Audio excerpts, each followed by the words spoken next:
My mom said I was old enough to take care of myself, then took her new family on a trip and left me alone. Later, I texted her I'm old enough to rightfully inherit the house and you are all out. I just turned 18 not too long ago, and looking back, my life hasn't been the easiest.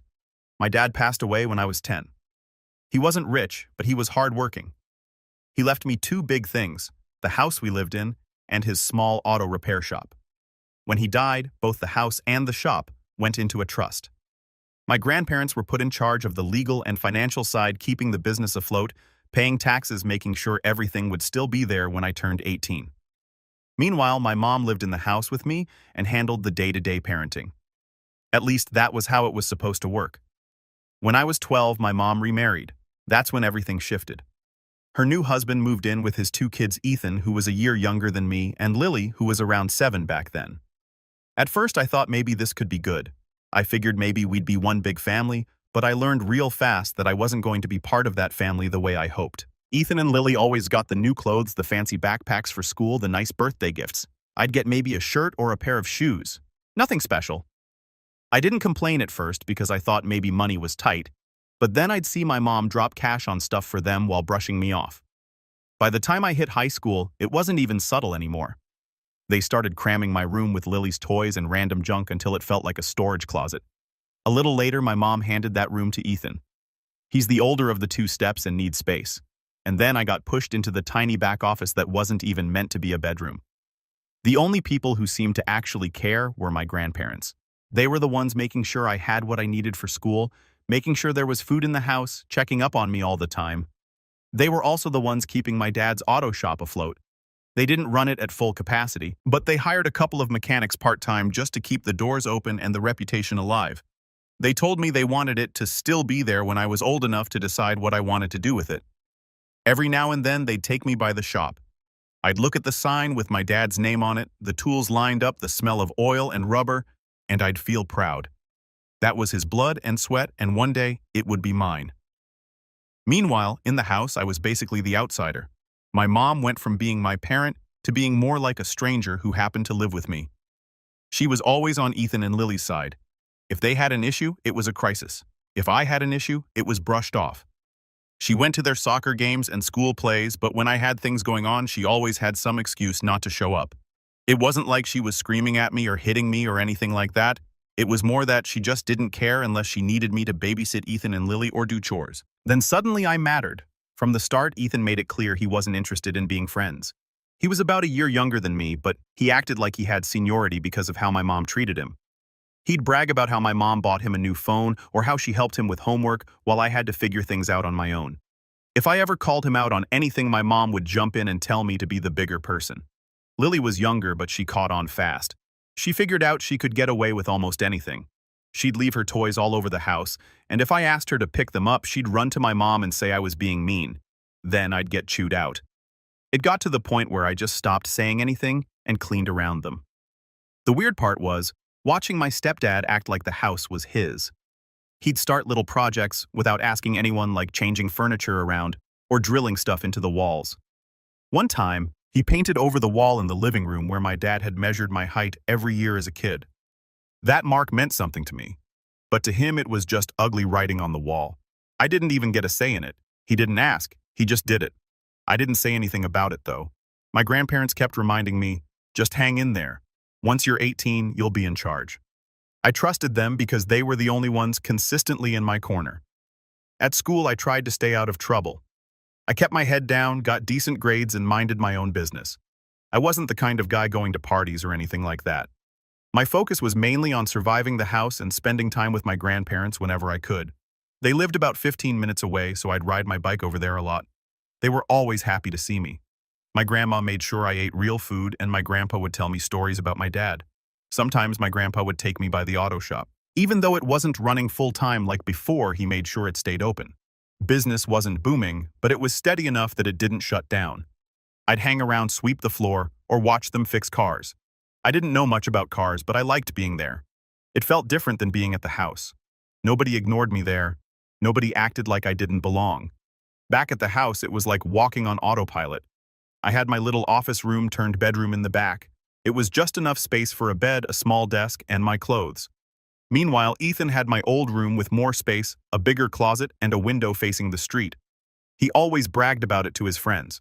Dinner times were another thing.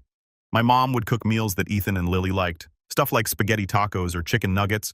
If I said I didn't like something, she'd shrug and say, "Then make yourself a sandwich."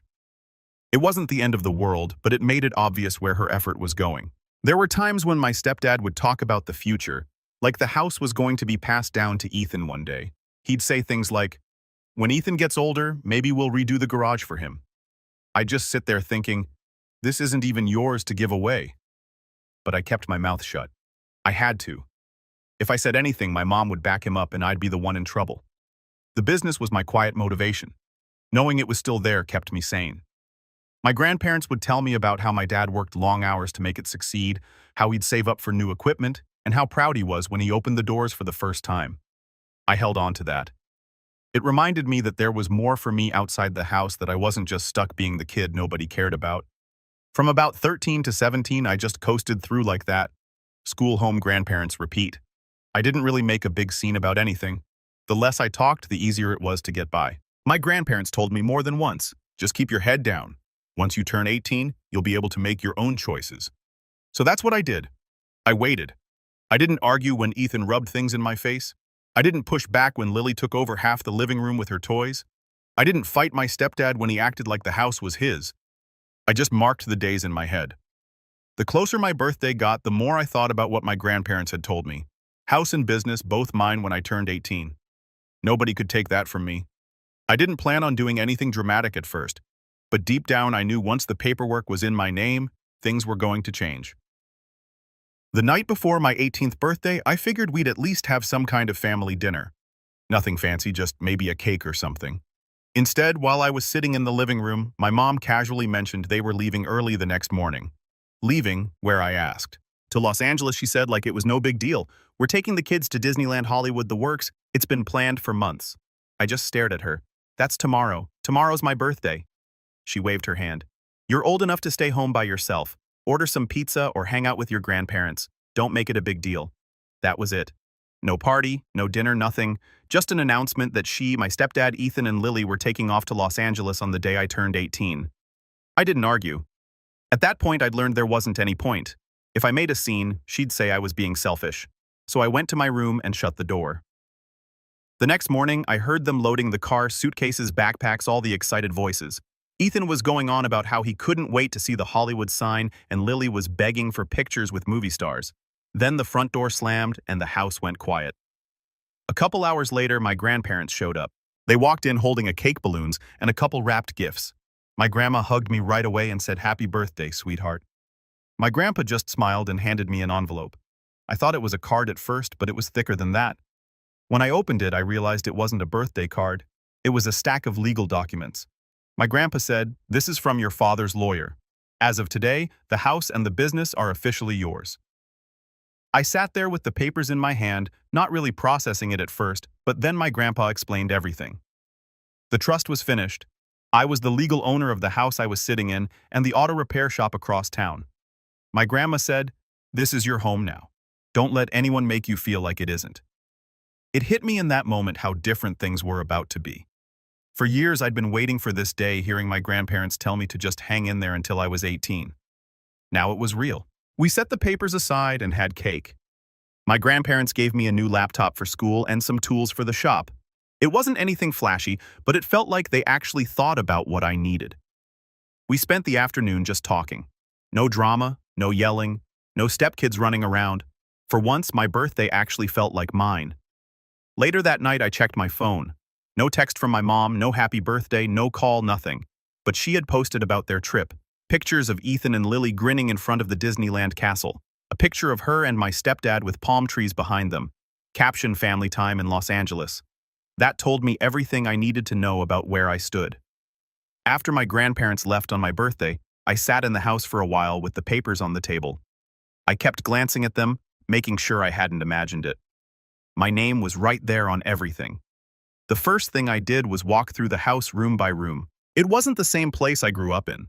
The living room was full of random junk boxes stacked against the wall, toys scattered across the floor, old clothes draped over chairs. The carpet hadn't been vacuumed in who knows how long. The kitchen was worse. Dishes piled in the sink, half-empty cereal boxes left open on the counter, sticky stains that hadn't been wiped up. The fridge had expired food in it, and the pantry was mostly filled with snacks for Ethan and Lily. It didn't look like a home someone cared about. It looked like a place people just used until it wore out. I went to what used to be my room, the one Ethan had taken. I stood in the doorway looking at how he had it set up. Posters on the walls, his video game console plugged into the television, clothes thrown around like he didn't care. That had been my space. My dad helped paint those walls when I was a kid. Now I wasn't even allowed in it. The office-turned bedroom I'd been living in wasn't much better. My bed barely fit in the corner, and the rest of the space was filled with boxes my mom had dumped there. Old decorations, broken appliances, random bags of junk that nobody wanted to deal with. It felt more like a storage closet than an actual bedroom. I realized as I walked through that, the house hadn't felt like mine for years. It felt like I was a guest who didn't matter, stuck in the back while everyone else took over. But now, legally, it was mine. That thought stuck with me. The next day, I went with my grandpa to the shop. He wanted me to start getting familiar with how things worked. When we got there, it felt just like I remembered. The place wasn't fancy, but it was solid. The sign outside still had my dad's name on it. Gearhead Garage. Inside, Dave and Rick were working on a car. They greeted me like I was one of them, not just some kid hanging around. My grandpa showed me the office, went through the books, explained what bills were due, and what money was coming in. The numbers weren't huge, but it was steady income enough to keep the doors open, pay the workers, and cover basic expenses. He pointed to a stack of invoices. Your dad used to handle all this himself. He kept good records. You'll need to learn. I spent a couple hours there asking questions. Dave showed me how to check basic things on a car like oil levels and tire pressure. Rick let me help with a tire rotation. It wasn't complicated, but it felt good to do something in the shop instead of just watching. The house wasn't just mine now, but I had a business too. Something real. My dad built something I could actually grow.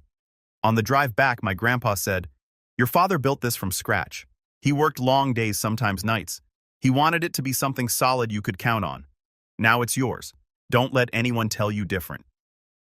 Hearing that hit me harder than anything my mom had ever said.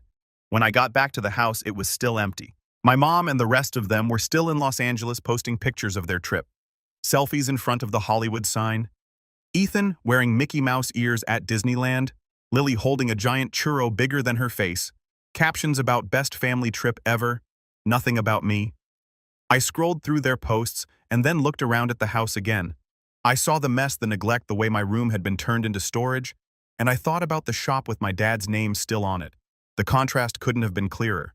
My grandparents were keeping his legacy alive, while my mom and her new family treated his house like a free ride. That night, I reread the papers, double-checking.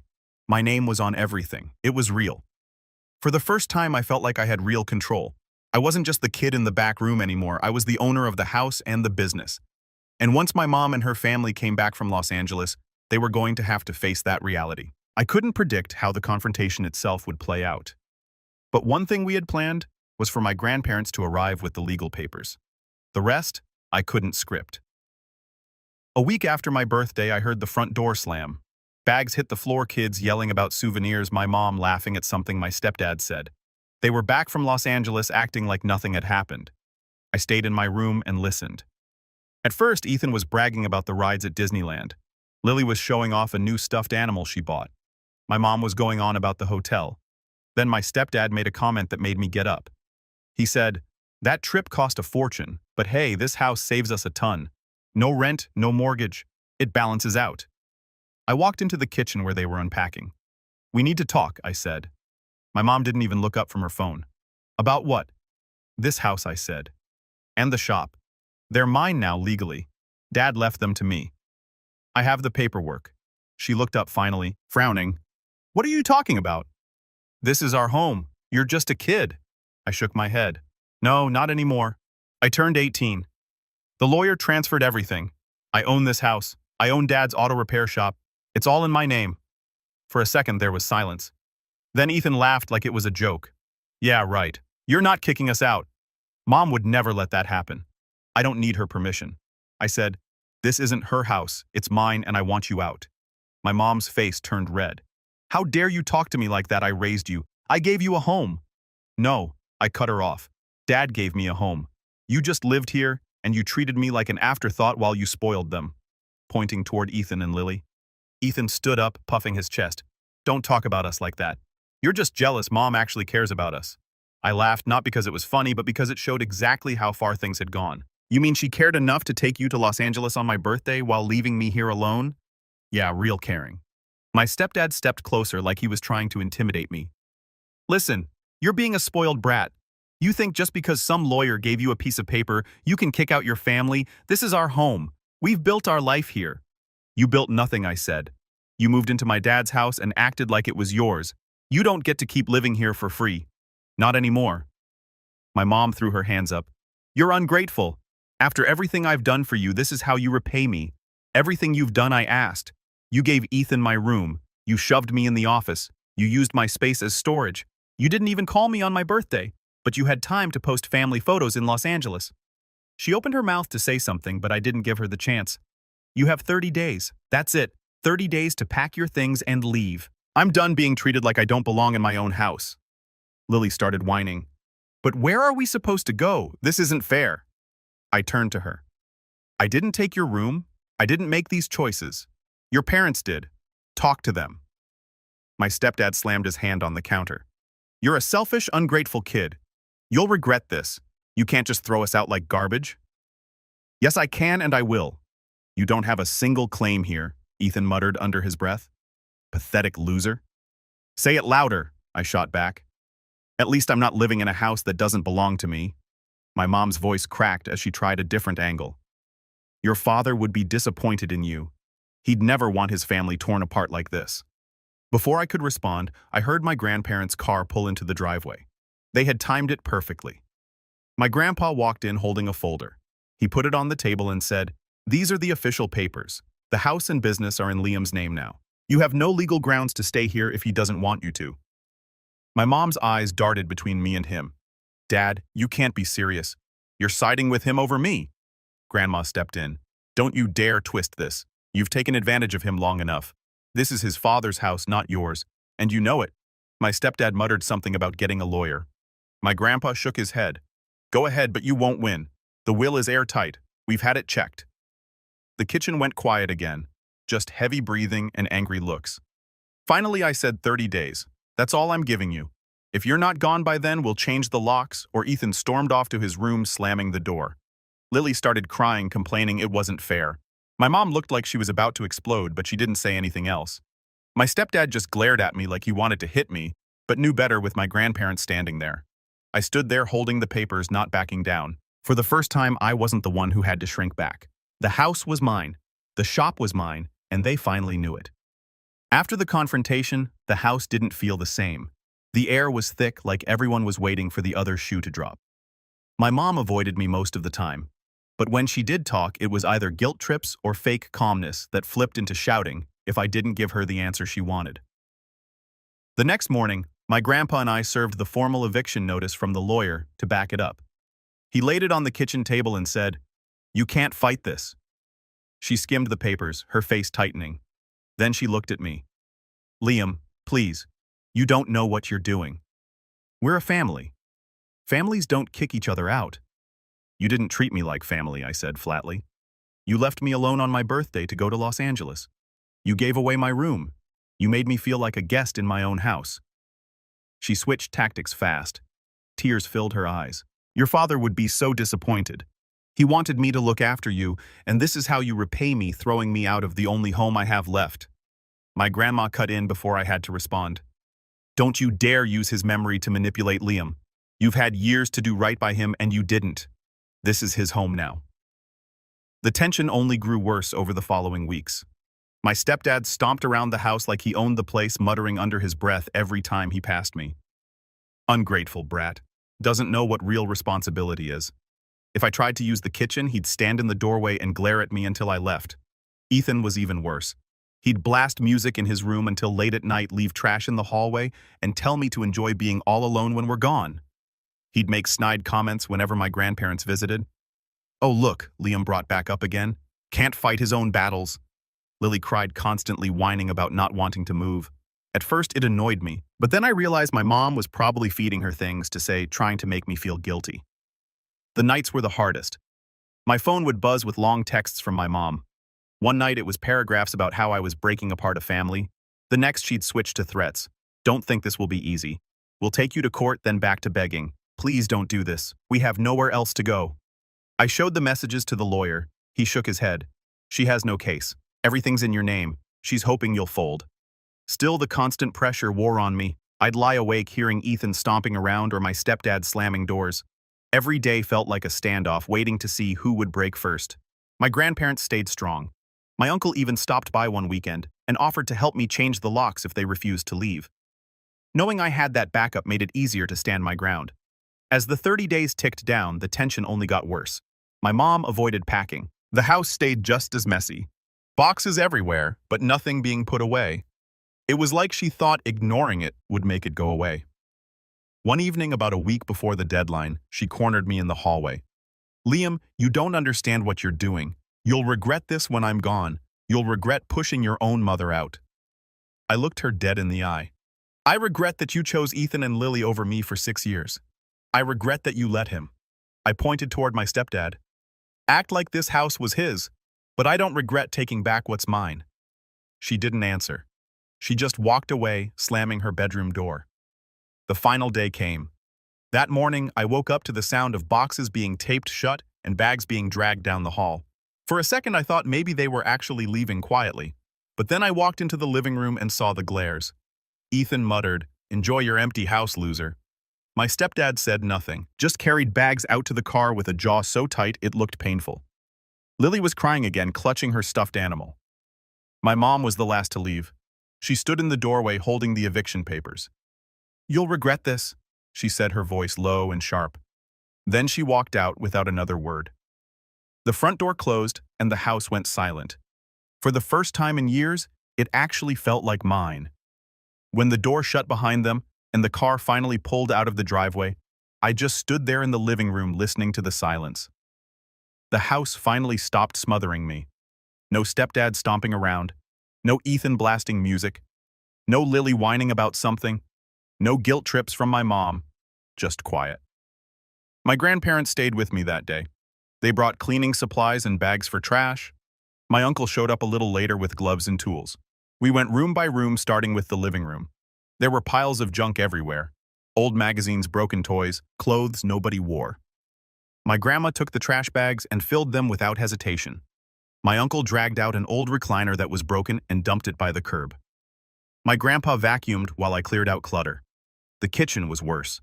Expired food, sticky stains, dishes stacked so high in the sink that it was amazing nothing had cracked. We scrubbed everything throughout, anything that smelled bad, and wiped down the counters until they finally looked like counters again. For the first time, the kitchen smelled clean. Then I tackled what had been Ethan's room, my old room. He'd left posters on the walls, wrappers stuffed in the drawers, and dirty clothes under the bed. I cleared it all out, took down the posters, opened the window and aired it out. By the time I was done, it didn't feel like his room anymore. It felt like mine again. The office closet I had been shoved into was next. I moved my bed out of there and into my real room. The boxes my mom had dumped in the office space got hauled into the garage until I could sort through them. When I lay down in my actual room that night, it felt like I'd reclaimed a piece of my childhood. It wasn't just about the space. It was about knowing I wasn't being pushed to the side anymore. The next few days were spent clearing out the rest of the house. My grandma redecorated little things like putting flowers on the dining table and hanging up new curtains. My grandpa helped me fix a leaky faucet in the bathroom and tighten a loose doorknob. Every small repair felt like I was restoring the house back into something worth having. But the house wasn't the only thing on my mind. The shop was mine too, and I needed to decide what I was going to do with it. My grandpa drove me there later that week. Dave and Rick were already working on a car when we walked in. They both shook my hand and congratulated me. "You're the boss now," Dave said. It felt weird hearing that, but also right. My grandpa showed me the office again, went over the books one more time, and reminded me that the shop could either keep running or shut down if I didn't want it. "It's your call, Liam. Your dad worked hard for this place, but he left it for you, not for anyone else." I told him I wanted to keep it, not just because it was my dad's, but because it was something real. I wasn't about to throw away what he built. The weeks that followed weren't easy. My mom didn't disappear right away. She showed up unannounced about a week after they moved out, banging on the door. When I opened it, she said, "You can't just kick us out like this. This is my home too." I stood firm. "No, it's not. You had years to make it yours, and you didn't. You treated it like a free ride. You're not welcome here anymore." She tried to push past me, but my grandpa, who happened to be visiting, stepped in. "You need to leave," he said firmly. "This is Liam's house now. You have no right to be here." Her tone shifted from angry to desperate. "Where are we supposed to go? We have nowhere else." "That's not Liam's responsibility," my grandpa replied. "You made your choices. Now you live with them." She left that day, hurling insults as she walked down the driveway. After that, the texts and calls came. Some nights she begged me to reconsider. Other times she threatened to take me to court. Then she tried to drag extended family into it, spreading lies that I'd thrown her out without warning, that I was greedy, that I didn't care about anyone but myself. For a while, a few relatives bought her story. They called me asking how I could do something so heartless. But then my uncle set the record straight at a family gathering. He reminded everyone that she had left me alone on my birthday to take Ethan and Lily to Los Angeles, and that she had spent years treating me like I didn't matter. Some relatives went quiet after that. Others apologized to me later. Eventually, the calls from my mom slowed down. Then they stopped altogether. Life settled into a rhythm I had never had before. The house was finally mine, and it actually felt like a home. The shop was steady, and I started spending more time learning how to run it. I started working the front desk at my own shop part-time, while also starting classes at community college. It was a lot, but it felt good. For once, I wasn't being treated like background noise in my own life. One afternoon, while cleaning out the attic, I found a dusty box shoved into the corner. The cardboard was half collapsed, like it had been up there for years without anyone touching it. I pulled it down and set it on the floor. Inside were old family photos, some folded letters, and a leather journal. The photos were what you'd expect. Me as a baby in my dad's arms. Him standing proudly in front of the auto shop when it first opened. A couple of shots of us in the backyard before everything went sideways. Then I opened the journal. Most of it was practical stuff. Notes about ordering parts, reminders to pay certain bills, sketches of new sign ideas for the shop. But then I got to a section in the back that wasn't business. It was personal. One page stopped me cold. My dad had written about me. The handwriting wasn't neat, but you could tell he was trying to get his thoughts out fast. It said Liam's only 9 now, but he's already tougher than I was at that age. I hope he grows up knowing he can handle whatever comes his way. I want him to be strong, independent, and not afraid to stand up for himself. If anything happens to me, I want him to know this house is his safe place and the shop is his future if he wants it. I read it 3 times, just staring at the words. It felt like he had written it directly to me, like he knew I'd be reading it years later. Another entry said, "Sometimes I worry that if I'm not here, he'll get pushed to the side. I don't ever want him to feel like he doesn't belong in his own home. I hope his grandparents will look out for him if I can't." That one hit even harder because it was exactly what had happened. My mom remarried. I got shoved into the smallest room. And I'd spent years feeling like an outsider in my own house. And the only reason I made it through was because my grandparents really had looked out for me. I closed the journal and just sat there in the attic for a while. The house was quiet, the dust floating in the light from the small window. For the first time, I didn't feel angry about everything that had happened. I felt steady, like all the decisions I'd made, the eviction, standing my ground, keeping the shop going, were exactly what he wanted me to do. That journal wasn't just old words on a page. It was proof that my dad believed in me before I even knew I'd have to carry all this weight. Months later, I got one last email from my mom. It was long, apologetic, claiming she had realized her mistakes and wanted to make things right. For a moment, I thought about replying with something more, but in the end, I kept it simple. "I hope you find happiness, but I've moved on. Please respect my boundaries." I hit send and closed the email. Now when I walk through the door of the house, I feel peace. The living room isn't cluttered, the kitchen is clean, my room is mine again, my grandparents still visit, and sometimes we sit together at the table just talking. The shop is slowly picking up more business, I'm learning more every day, and I'm starting to see a real future for myself. This isn't the life I pictured when I was younger, but it's better than the one I had. The house and the shop aren't just property.